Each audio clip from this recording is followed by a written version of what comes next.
We made an oath. You know what that means. Salute!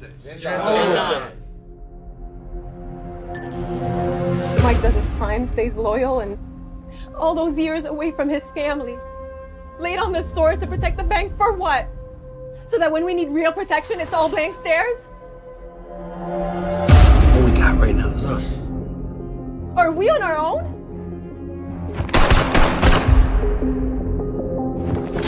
Why won't you die? There's a very powerful man out there who thinks he's a threat and would do anything to get rid of him. The old Dons would never let a violation like this go unpunished. You didn't break the rules, Mike. He did. Do you really think he's gonna keep looking for you after this? I mean, think about it. If you're done and gone, then you're not a threat anymore, so what's the point? We live by it. We work by it. And not anything or anyone can break it. The casino was never yours to begin with! Get that into your head! This shit just went from bad to worse.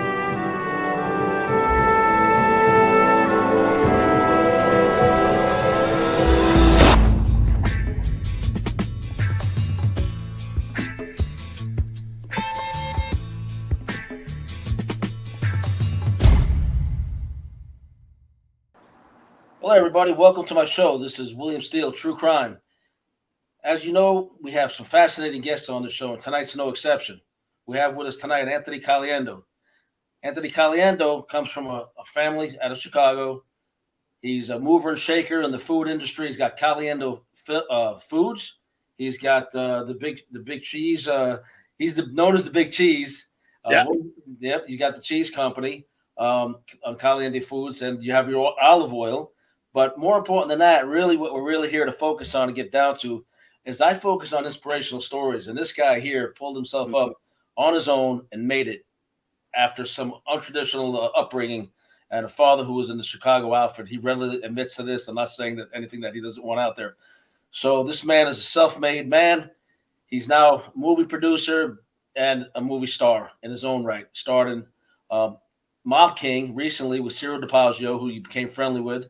And now I believe you guys are in business together, Button Man Films. Anthony, thank you so much for coming on my show. You know, I appreciate these inspirational stories. You know, having done 18 years, man, it's hard to get people to believe in me. And, you know, you're doing it, man. You're living the life, and I respect that. I saw the movie. I was fortunate enough that CIRO trusted me with a copy of the movie to review it. I did a review, and you guys did a great job. MobKing is a phenomenal true crime movie.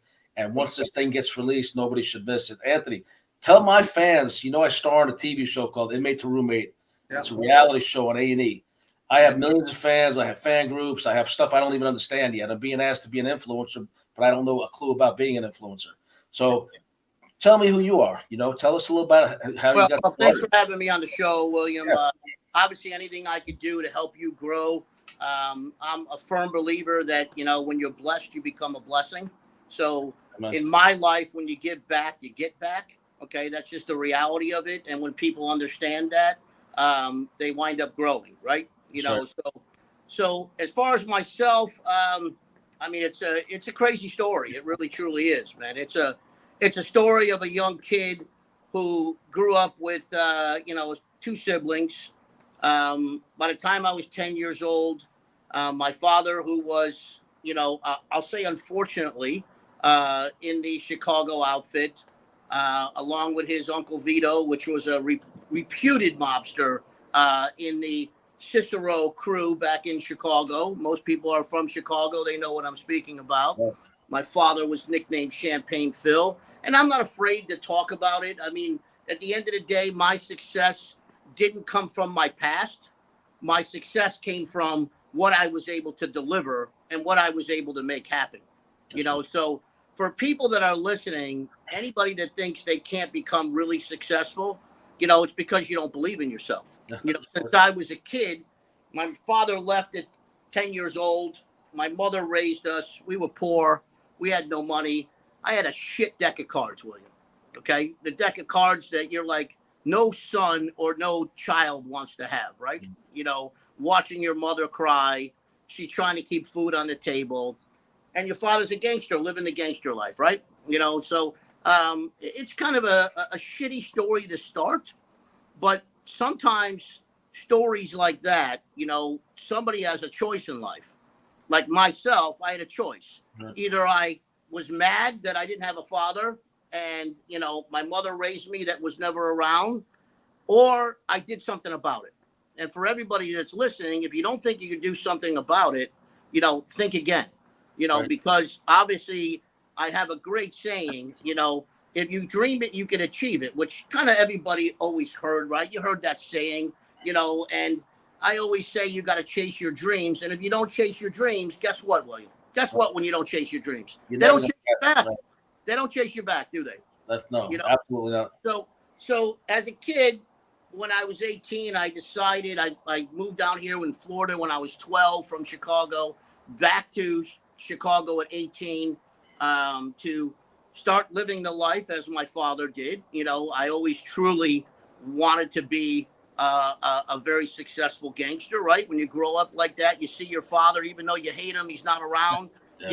You're like, wow, this is a great life, right? He's got all these cars, all these women, high rise. You know, maybe I could do that. But fortunately for me, the cards turned because when I got there, there was a 7-year investigation and there went the family, right? So here's how it started. I basically lived on a couch for 6 months and I started working in the gym business. And before you know it, I became one of the most successful salesmen in the gym business. And that was, you know, Chicago Health and Fitness. They were a big outfit. Bally wound up taking them over. And then after I, you know, started doing very well at 18, at 19, I bought my first house. Not too shabby, right? Okay. My last full day of school was 7th grade. So how does a kid with a deck of cards become successful? I just always believed in myself, right? I believe that people that complain and say, I can't get here, you know, I'm always unhappy people. They're negative people. They're always complaining on why they're not in this position or why they didn't get this or why they didn't get a raise. Or, you know, everybody talks about what they don't have, but they don't want to put the effort and the time and the sacrifice, you know, and what it takes to be an entrepreneur. Eventually you become an entrepreneur if you're successful, you know, and in sales, that's basically what I did. I mean, I really didn't have the brains. I didn't go to college, right? My last full day of school was 7th grade. So what does a person do in a position like this? Well, you know, I always knew that my father was probably one of the best con men, you know, that you can imagine. Okay. You know, matter of fact, true story, him and my Uncle Vito sold truckloads of Italian ice to Alaska. So we could actually say we sold ice to Eskimos, right? And one day they said, you're going to be the greatest salesman. Your family just sold truckloads of Italian ice to, you know, Alaska, which is a true story. It's kind of funny if you think about it, right? Great story. So, you know, I wound up getting in sales and realizing that's what I am. I'm a born salesman, right? How do I turn it into something successful? How do I basically take what I used to call myself as a kid when I was 18? People say, you know, what do you do? I said, I'm in sales. And they said, oh, you're in sales. I said, no, I'm a sales assassin, right? That's what I used to say as a kid. So believe it or not, my book, which has won, you know, many awards, was one of the top books in 5 countries. That book's called The Sales Assassin. How about that? I've seen it. I wrote a book and I basically kind of told the story of how you could have a bad deck of cards. And if you do one thing to become successful, and this is how I became successful. I outworked everybody. I just outworked everybody, you know, and I outmaneuvered everybody. So if you can outwork people and you have some street smarts, which guess what, William? Guys like us, we have street smarts, don't we? Yes. Okay? We figure out how to do shit that maybe other people can't do, right? And you don't take no for an answer. You just find a workaround. You know, you always there's always another approach. Yeah, there is. You can always figure out, and that's why they used to call me the angle man, right? You know, this guy got more angles than you can imagine, right? So, you know, and that's how a lot of people get in trouble, right? They wind up taking too much angles, and then before you know it, you jump the line a little bit, and then you're in trouble, right? Which is probably how you got in trouble and did 18 years, right? Yeah, I was. I used some skills I had. I perverted them and started, stealing things and stole millions of dollars. But I've been in sales, and I studied everything on sales. Everywhere I've ever worked, I usually became the top salesman. And I did the same thing you're saying. It's so weird because we don't know each other that well yet. But I worked for a TV and appliance company when I was on work release from prison in Florida, up in Fort Pierce area and Port St. Lucie, Jetson TV and appliance. Now, I quickly, out of 11 stores, became the number one salesman, knowing nothing about TVs and appliances. There you go. And they had stores everywhere. And I did it because I would drop price but have more customers than what they call B-backs, people come and asking for me, which is my sale. And if I'm busy with somebody, the manager will close them, but it's my sale. So I'm making several thousand a week while I'm on work release, while the guys have been selling that stuff 20 years, they're making, $400, $500 a week. And they can't figure out how the guy coming out of prison is just killing it. I'm handing out 3-4 business cards. Send your family and my thank you cards. I'm doing everything that's required and then above and beyond. So I believe exactly what you said. My ethic has always been, when I'm on the outside, to outwork everybody else and treat everybody exactly how I want to be treated. Don't let anybody go home and regret that they do business with you. Important. I mean, I've never talked down to anybody. I mean, exactly. 150 employees, 180 employees. So I've never forgotten where I came from. So therefore, I've always treated people on my level. Okay. It doesn't matter if I had more money in the bank. I could care less about money. And everybody always say, oh, Anthony Caliendo, the main man. So, people can go to the mainman.com and look me up. You can go, to 1-800 Big Cheese. I mean, I basically have branded myself and I branded my personality, so I had success with my book, Brian Tracy, who great story. I mean, he's wrote about 80 sales books. Most people I know who he is. If you don't know who he is, then you're really probably not that good in sales, right? But I sent a letter to him when I wrote my book. And I said, Brian, when I was 16 years old, I used to knock on doors and sell waterless, greaseless cookware. Okay. That's with my little carrying case. Right. And I said, I went to your seminar and I saved up $250 at 16 years old. And I went to your seminar and I paid for it out of my own pocket. So I sent him a letter about that. And I said, here's my book. It's got to be 35 years later. And I said, would you consider endorsing my book?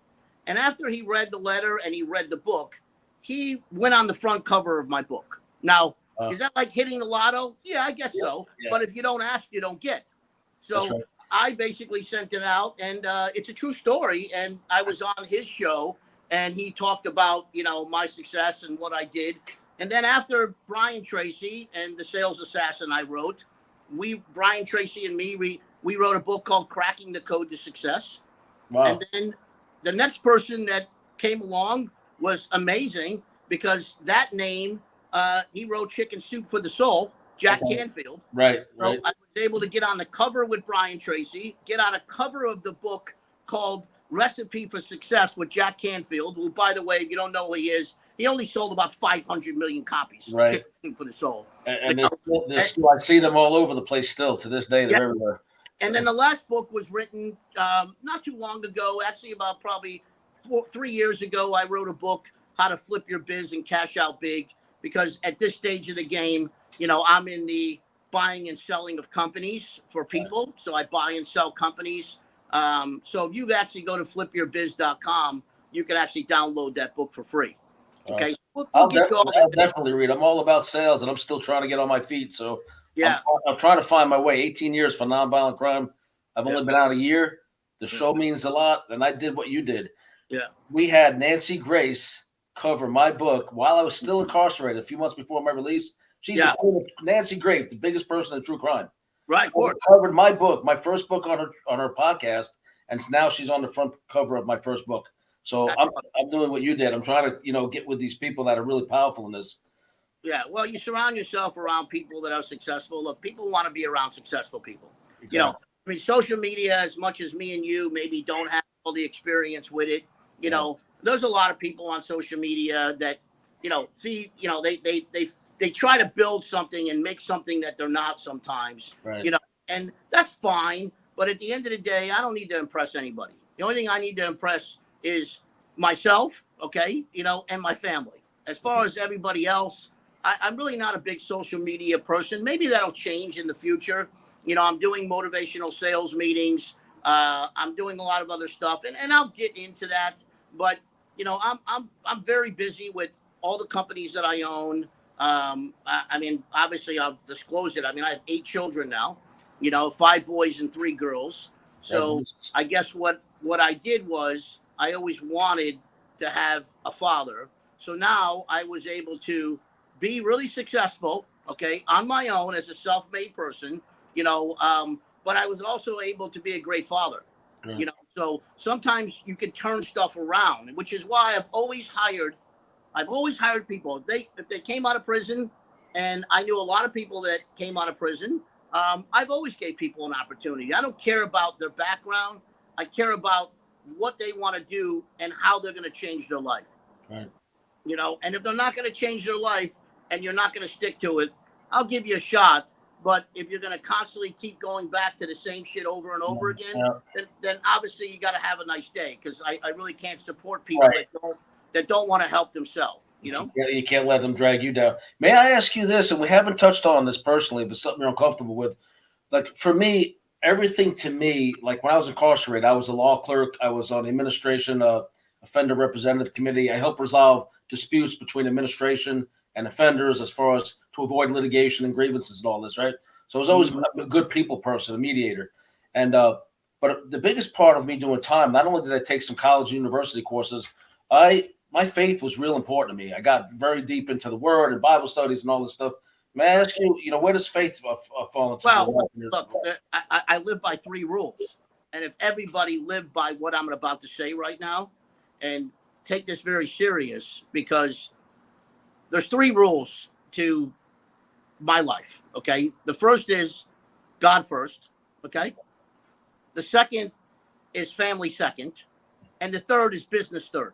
That's right. And as long as you can keep them in that category, God first, family second, and business third, as long as you could follow those 3 principles, you will be successful. Like I said, if you're blessed, become a blessing.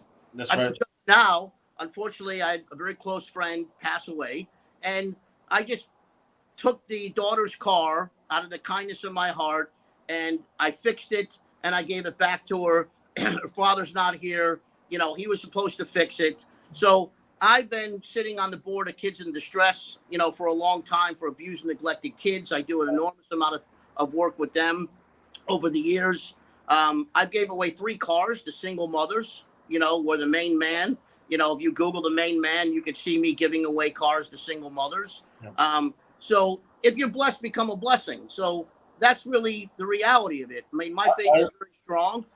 I go to church every Sunday, and my brother preaches. So I'm pretty close to God because I have a brother that preaches. So he's always putting me up there. So I'm in good hands. You can share your story, your testimony, be a real blessing to people. In my case, it was always God first, you know, since I made this transition in my heart. God first, you know, wife, family second.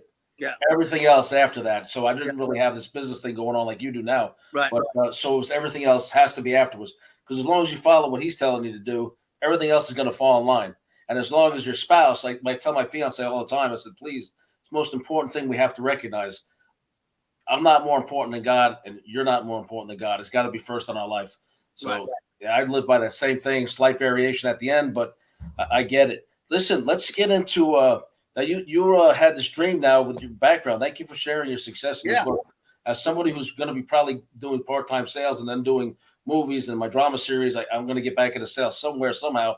I'm trying to figure something out. Well, you're in sales now. Everybody's in sales. Right. I'm selling myself and my my gift to gab a little bit, I guess. But what do you to share with me how you started making movies? Now you're this is a movie mogul up and coming, and I'm saying that with all due respect. Yeah.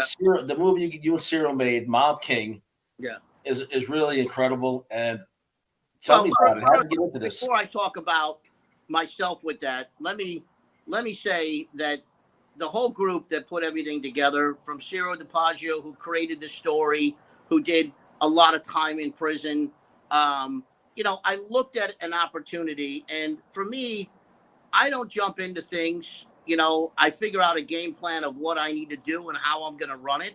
Okay. And where I'm going to go with it. I'm a finisher. I don't start something I can't finish. Right. So the key was I was sitting smoking a cigar at Delray Beach at my friend's place called Smoke Inn in Delray Beach. My friend Vinny. And I'm sitting there with a guy named Big Time Tommy, right? Maybe you heard of him. He's got like 500,000 followers. He's called Big Time Tommy. And he's sitting there with a cigar, and he said, "Look, I'm doing this movie thing, down in Miami." And I said, "Oh, that sounds cool." I go, "Why don't you send the people a picture of me and see if you can get me in?"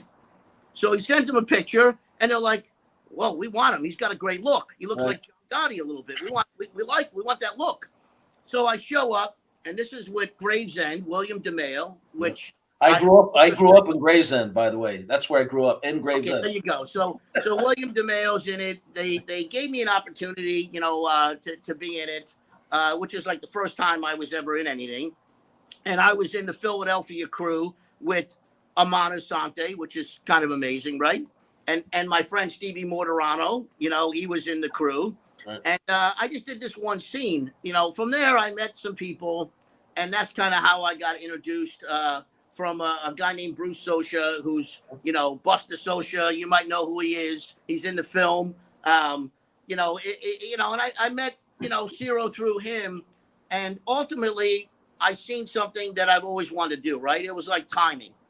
Before the movie, I am a stock trader for years. I was a stockbroker at 26 years old on Wall Street. Okay, so I've been a trader and a stockbroker for many years. I said, why don't I go ahead and maybe invest in something a little bit different outside of the box? It's very risky. Right. But the money that I put into it, believe it or not, came from profits I made with AMC before the meme stock took off. I happened to be involved in that. And when it happened, I made a shitload of money, right? So I had to put it. I noticed in your press release, Tiger Shark, your PR lady, she put out a beautiful press release with you're like part of this AMC family somehow.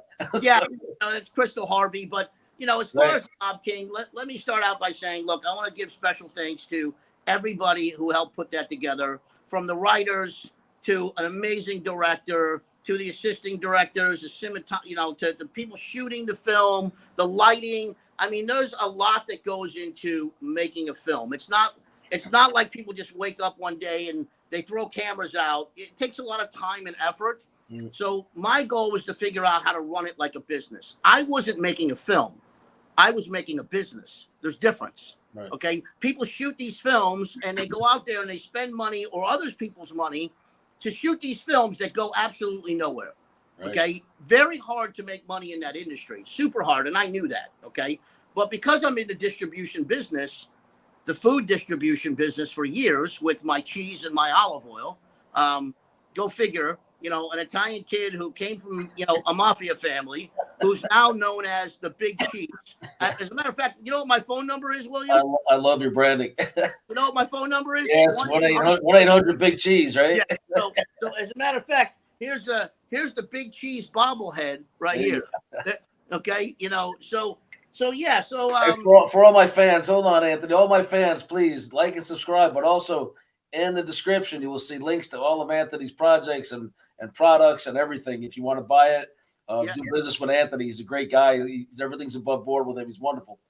So the olive oil and the cheese business, I've been in distribution for a very long time. So I figured if I can do it in that business and be very successful at it, I'm one of the top Italian cheese salesmen in the country. It's kind of crazy to think, right? I saw some video of you at a pizza convention or something. I travel all over the world. I mean, people know me when I show up. They're like, "There's the Big Cheese," Okay. In Florida, I'm known as the main man. I'm on TV and radio, and most people know my brand in Florida as the main man. But ultimately, it's all about finishing something, and it's all about distribution. So my goal was to figure out how we're going to sell it, But MobKing had some very special people, all the talent, all the actors, all the actresses. I mean, just everybody who was involved in that film. And I can go on and on, about the talent that we had. But I want to give them a true shout out that none of that would have been possible if everything didn't come together. As a matter of fact, everything that went wrong went right. I know that sounds crazy, but when we had a problem, something better happened, right? Oh, wow. So we figured out how to make solutions out of problems, right? This And sounds like it was meant to be, this project, definitely. well, so yeah, it was. I mean, as a kid, I mean, think about it. You grow up, you see your father as a gangster. You grow up and you're like, man, I want to be a gangster, right? And then you don't become a gangster, you know, but what is better being in a movie called MobKing and acting in it? I played Enzo, you know, Right. rewrite the script for me, right? You know, and create my character a little bit more, you know, which CIRO was excellent at doing that. Amazing. And then not only be in the movie, but be the one that provided all the financing for the movie. Right. So how crazy is that? I mean, I couldn't have one up that anymore. Right. You know, I was in a mob movie. I own a part of the mob movie, and I'm also the financial backer of the mob movie. Now, for my fans, you know, from inmate to roommate and my social media, and for yours, wherever you're going to send this video here, tell us and my fans who may not know yet what MobKing is about, what you can say about the movie. What is MobKing about and your role in it? So MobKing is a very exciting story, right? Unlike a lot of these garbage mafia movies that are cheap, that have no infrastructure, they have no excitement to them. It's not like, okay, well, go collect my money, or some stereotype mafia movie. Exactly. We created more of an entertaining drama to it, right? So you get stuck to your seat, right? Where you want to keep watching, and then you want to keep rooting for the people in the movie that you root for, right? So it creates this exciting story about somebody who gets out of prison, and the day he gets out, basically the same family that he went in for tries to kill him, right? And that night, when he comes out and they try to kill him, it creates the frenzy of the whole story. So it's nothing but action, drama. There's, you know, scenes in there that are dream scenes. There's throwback scenes. I mean, it's truly a story, you know, where you're sitting on the edge of your seat, which is exactly what I told the director. I said, if I'm going to pay for this movie, you know, having ADHD and ADD and OCD and everything that I think I have, or everybody tells me I have, Perfectionist. You know, I said, I want to sit at the edge of my seat and I want to drink a giant soda, which I don't drink soda, right? Because it gives me the shakes, right? Because I'm very high strung, as you can tell. Right. And I said, if I got to get up and go to the bathroom, the movie sucked. Okay. So we kind of sped it up a little bit. We spent a lot of time figuring out what we needed to take out, what we need to put in. We even reshot more scenes. After we were done with the movie, we decided to make changes. So, you know, there was a lot of time and effort figuring out how do we give somebody an exciting movie that is constantly moving at a faster pace that keeps you, you know, on the edge of your seat, that you just can't stop watching it, right? I mean, there's some movies that you sit there and you can't stop watching, right? Yeah, let me tell you something. I knew a lot of you know, cocaine traffickers in Florida, a lot of mobsters in New York. I didn't associate that with them, the mobsters, on my illegal stuff, because I knew better. Because, you know, I could never be made. I'm half Sicilian, you know, and half English. But so I know what genuine is and genuine isn't. Mm-hmm. And I watched this movie, having done all this time in prison, growing up in the streets of New York, and I bullshit my audience, not my viewers and my fans here. The movie had me on the edge of my seat, and literally was over. I had me wanting more. Like, holy crap, there better be a sequel. There better be another movie. You know, I was blessed to be able to see this movie. I don't know how many people you've been allowed to show it to before it's released, but it was. Well, we haven't really had a lot. You know, we have to protect, you know, the movie. You know, the biggest goal for me, and it was always in the works, that if we were done, I would contract and we would go to the American Film Festival, which hasn't been done in 2 years. We dominated the American Film Festival. Yeah, I saw some of the footage from the hotel. I think it was I forget the hotel where you guys stayed. CIRO invited me there, but you know, I had trouble financially. You know, still getting on my feet. I mean, I'm a marketing guy, and I sucked up all the marketing. I pretty much, you know, threw a nice budget at, if you're not known, okay, or if it's a saying in my book, if you're not remembered, guess what? You're forgotten. Right. So I wasn't leaving there for 6 days to have anybody forget who MobKing is. I remember the gigantic posters hanging down, banners. It was absolutely insane. If you went in the elevator, there's MobKing. When you walked in on the floor, on the decal, MobKing. Hanging up 30-foot banners, MobKing. You went out to the pool, we had the only banner out in the pool. So we dominated the AFM from a company that nobody knows and a film that nobody knows. And we had over 6,000 film, producers and companies that are there from all over the world. Right. So we were able to secure a deal. I can't disclose who that is as of yet because the contracts, believe it or not, will be signed probably in the next couple of days. But it is a big distributor that basically probably signs over 300 movies a year. So not a small company. Can I ask you, is it going to theaters first and then streaming or straight? Well, what will happen is the deal that I've negotiated so far is we'll get a 3-city theatrical. Okay. So we'll be able to, release where those cities are soon. Okay. Like and Miami, New York, LA, Chicago. Probably LA, Chicago, New York, right? I mean, let's leave it there. But ultimately, we'll build the momentum on that 3-city theatrical.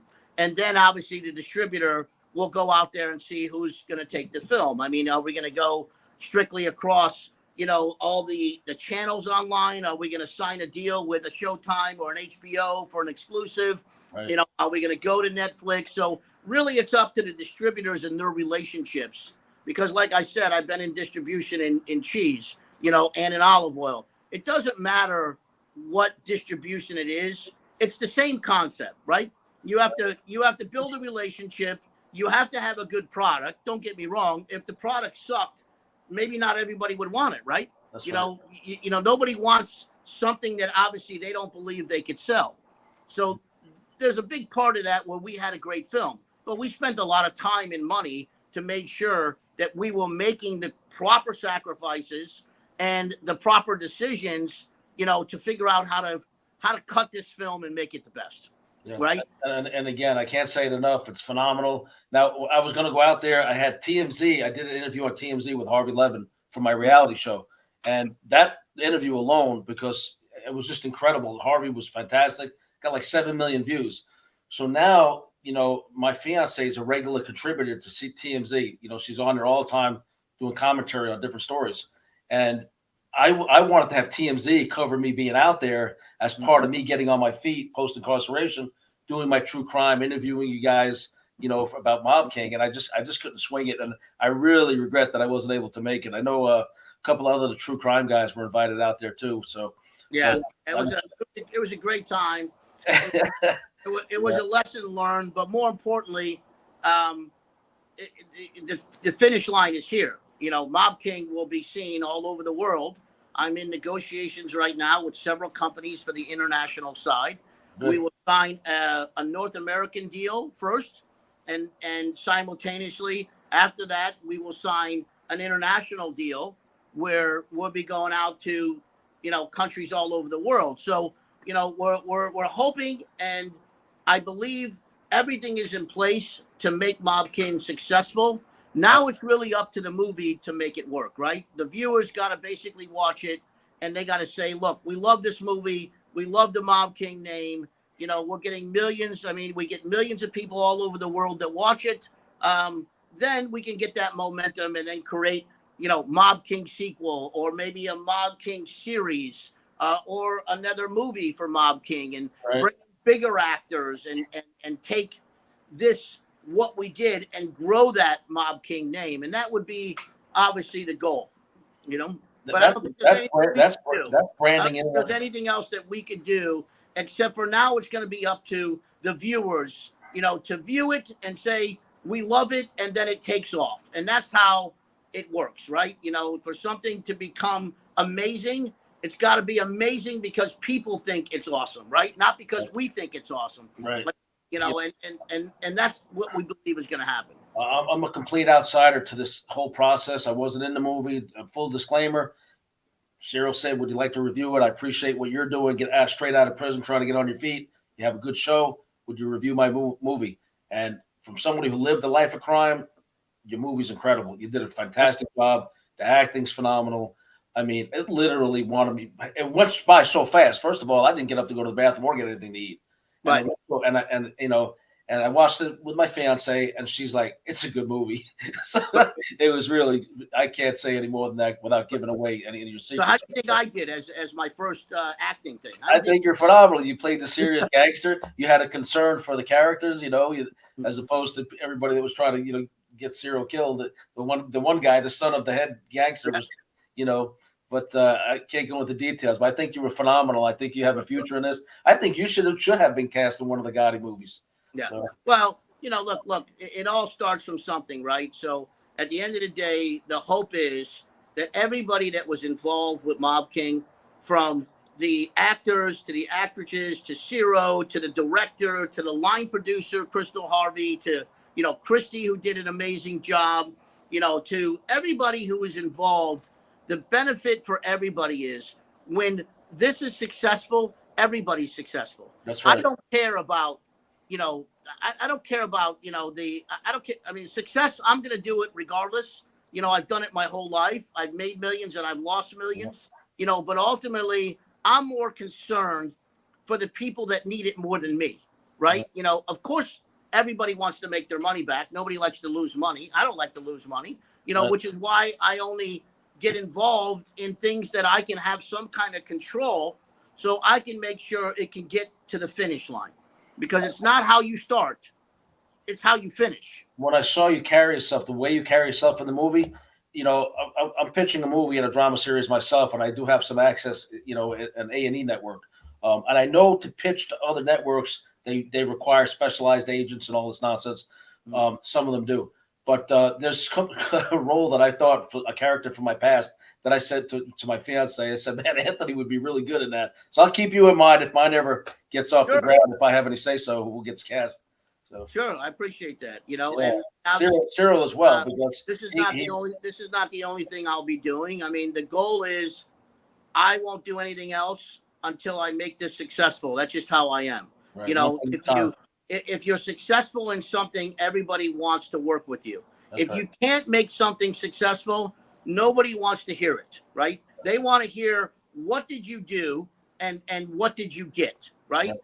This is what we did. We made a movie, we finished it, we sold it to a distributor, and this is what we got, right? So you have to be a proven winner, because being in sales, there's a lot of people that can talk a lot of shit in sales, right? I can tell the difference between somebody who's real and somebody who's full of shit. Right. Right? And sales, you're only as good as your last sale in some people's eyes.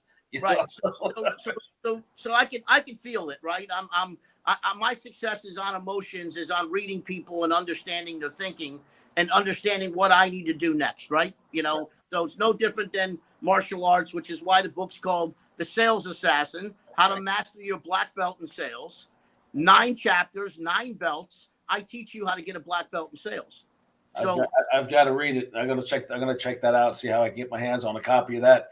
Yeah, we'll send you a copy. Just tell Crystal, Harvey, to get you a damn book, and we'll send it out to you. Okay. Oh man, I appreciate that. Maybe we'll have you on again when the movie actually airs.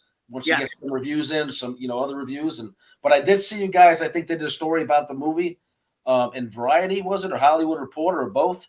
You guys? Yeah, we had it in quite a few. I mean, we had some great press, that came out, which was awesome, because, obviously great press helps, right? But it doesn't matter how great the press is at the end of the day.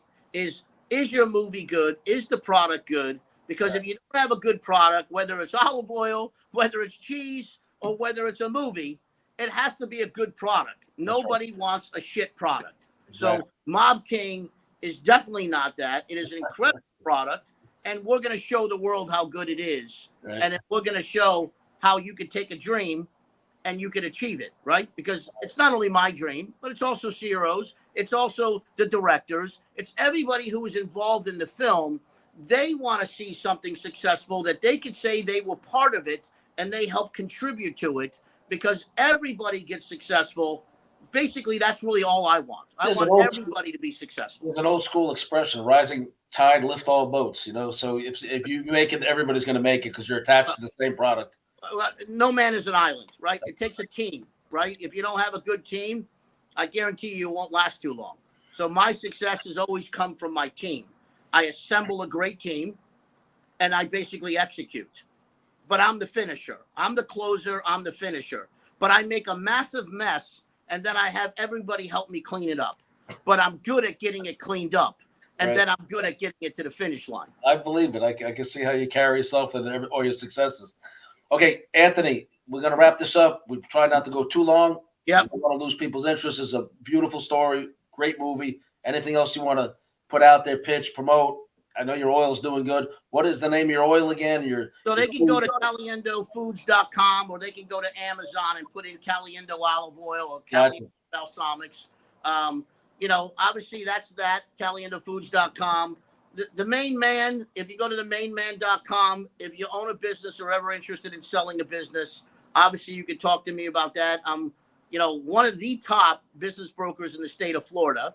I know somebody in Boca selling a building on Palmetto Park Road, and he's got a pretty prominent PR firm in there too. That's awesome. Yeah, I mean, I own a real estate company, sell estate experts.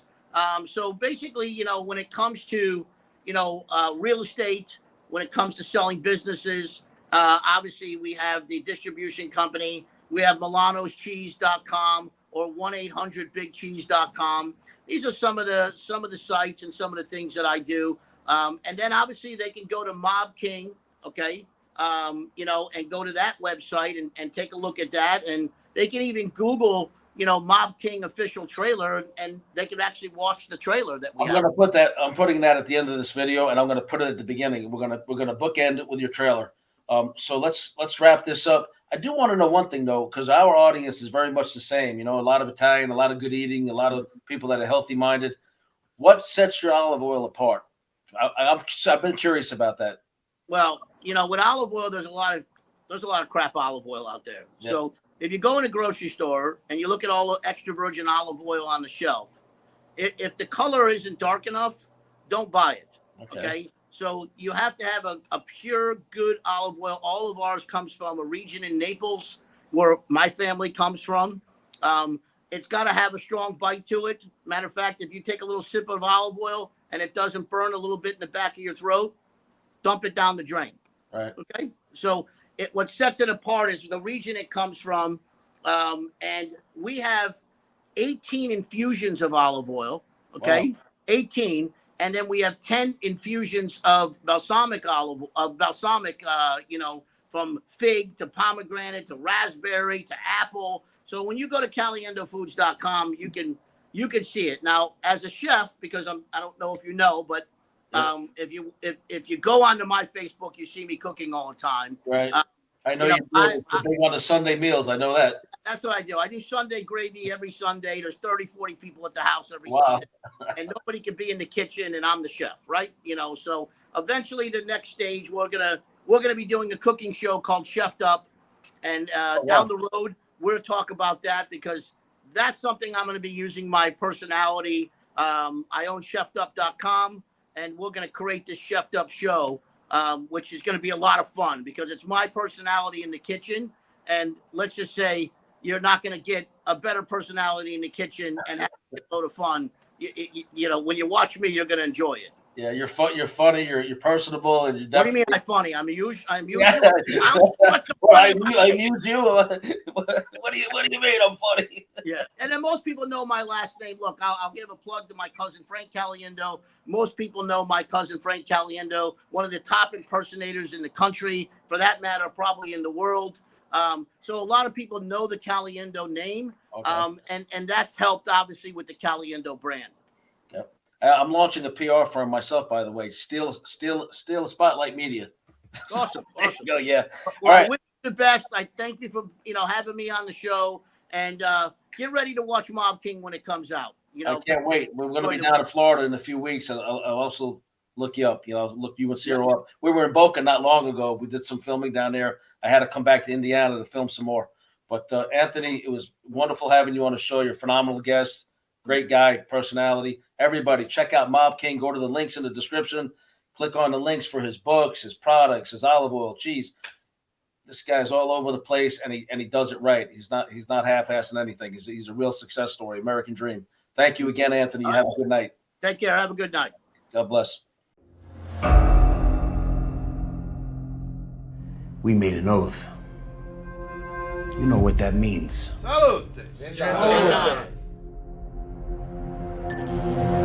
Mike does his time, stays loyal, and all those years away from his family. Laid on the sword to protect the bank for what? So that when we need real protection, it's all blank stares? All we got right now is us. Are we on our own?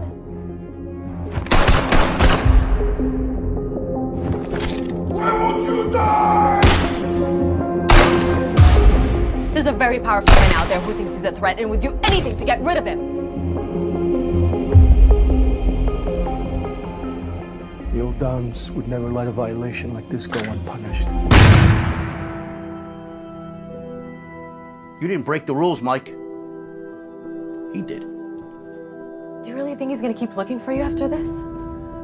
I mean, think about it. If you're done and gone, then you're not a threat anymore, so what's the point? We live by it. We work by it. Not anything or anyone can break it. The casino was never yours to begin with. Get that into your head. This shit just went from bad to worse.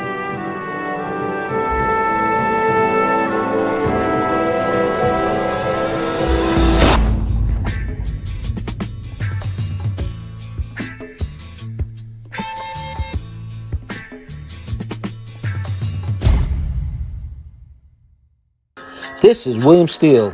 Thank you for joining us. We appreciate your support. Please remember, hit the like and subscribe button now.